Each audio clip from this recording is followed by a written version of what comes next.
Rozmnožili sa nám tu žiadosti o homosexuálne sobaše zo strany opozičných politikov. Po Sabovi z Progresívneho Slovenska sa o porušenie ústavy pokúša aj Čaputovej človek Metoď Špaček.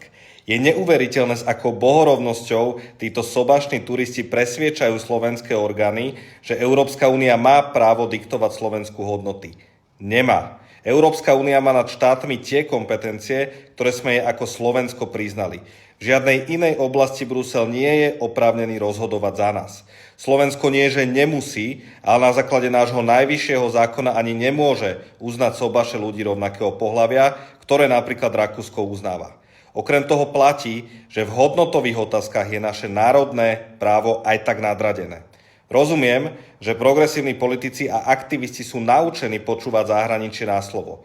Ale kým tu je táto vláda, platí Ústava Slovenskej republiky a zásada normálnosti.